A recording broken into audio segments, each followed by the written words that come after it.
please hit that subscribe button. Hey everybody, better suited to win the Stanley Cup this season. If you are new to the channel, Washington Capitals, the Boston Bruins. Locked on and he scored! And we're live.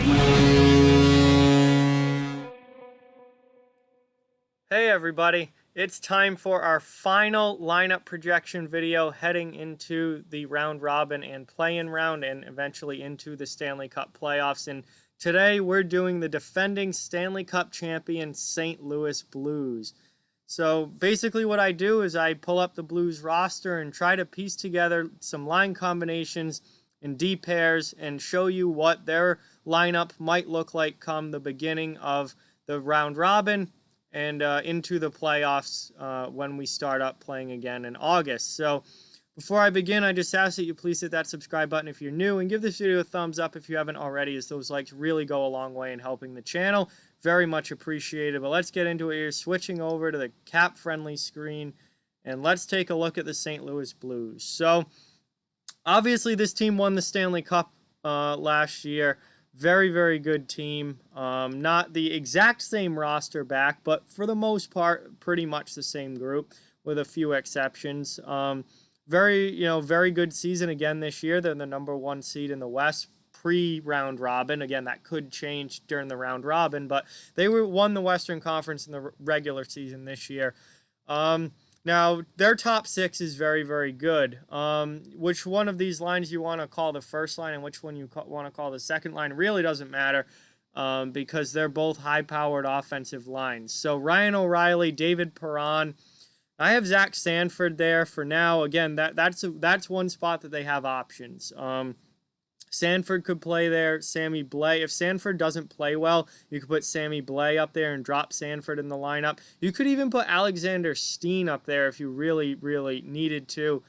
He's a veteran guy who can move all up and down this lineup. But I think Sanford goes there to start. And you'll have a Sanford, O'Reilly, Perron line.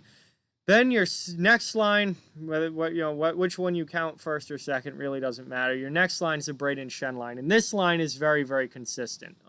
Unfortunately, Vladimir Tarasenko missed all but 10 games this regular season with a shoulder injury.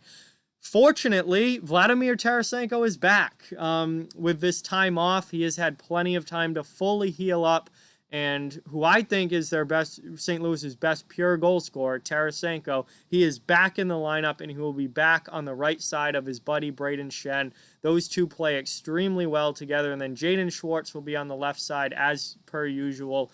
And that line is very consistent and very, very good. That leaves the third line with obviously Tyler Bozak in the middle. Robert Thomas on the right side, younger player, really coming into his own at the NHL level. And the veteran Alex Steen on the left side. And a fourth line of Ivan Barbashev, Sammy Blais, and Oscar Sundqvist. Now, whether Sundqvist plays the middle and Barbashev plays the wing or whatnot really doesn't matter.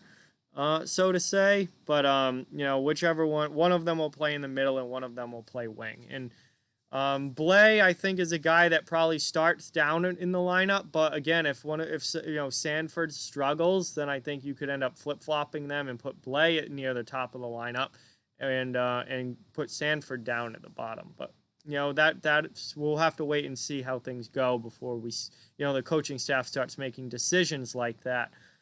As far as extra players, you've got Mackenzie McEachern. He'll be an extra forward, most likely to start, but definitely someone who played games in St. Louis this year, and you can slot into the lineup. Jacob Delarose, he's kind of your extra center for the most part.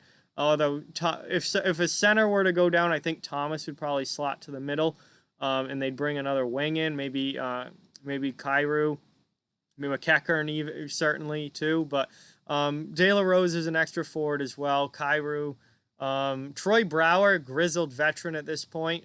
He's still on the roster, and he's on the training camp roster. So Brouwer, as a veteran presence, could slot in a fourth-line role. And then a couple call-ups. You've got Klim Kostin from the minors and Austin Poganski. They both are on the part of the training camp roster.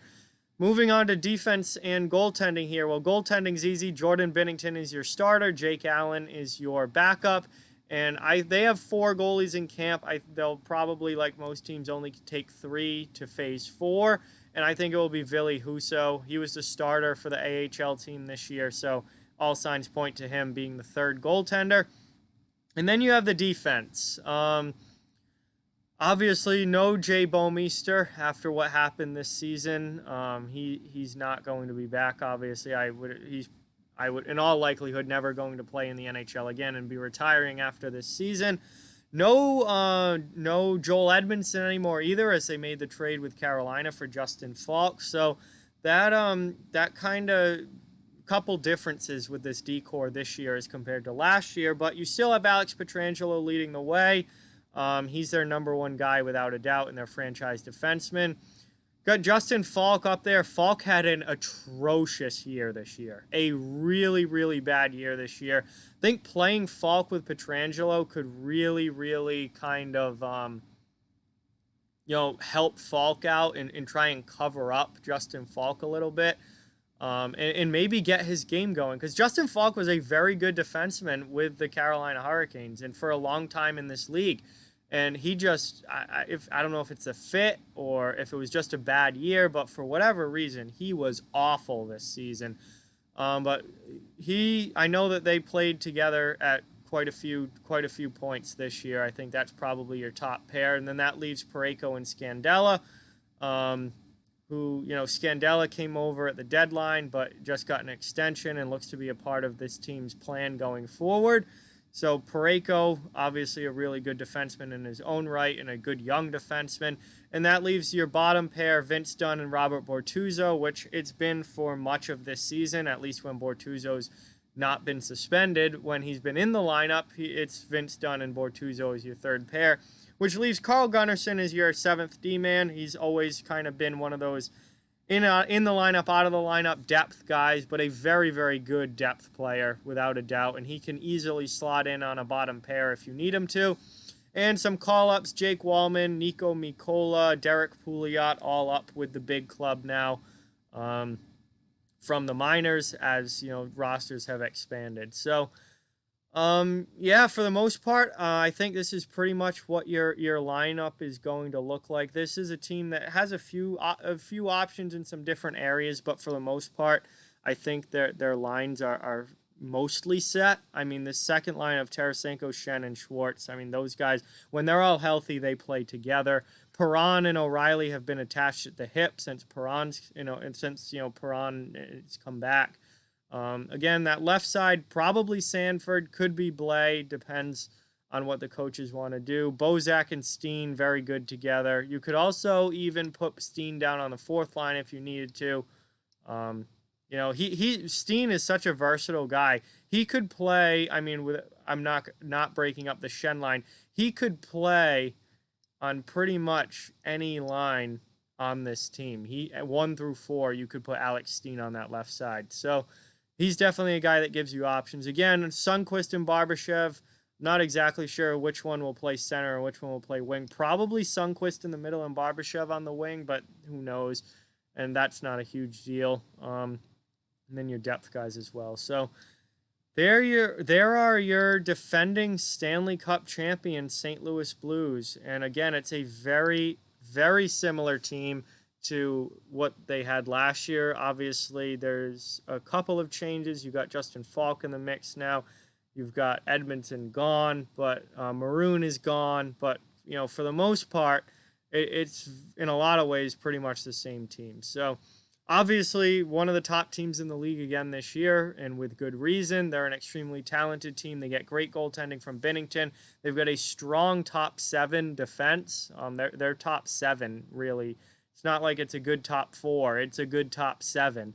And they've got a great top 6 forward group as well. It's a very good team. And they won the Western Conference again this year not again. They didn't win it last year. They struggled for much of the season last year until the second half. But they won the Stanley Cup last year. They won the conference this year. They're still a top-tier team in the league, and a team that absolutely is a contender once again this year. Now, I'm not picking the Blues to win this year because it's so incredibly difficult to go back-to-back. The only team in the last 20 years that's been able to go back-to-back is the 16 and 17 Pittsburgh Penguins. That's it. No other team in since the turn of the century into the 2000s has gone back to back. So going back to back rarely happens. It's very difficult. So I'm not picking them to do it. Can they do it? Do they have the team to do it? Absolutely. They're certainly a contender, and they certainly could win.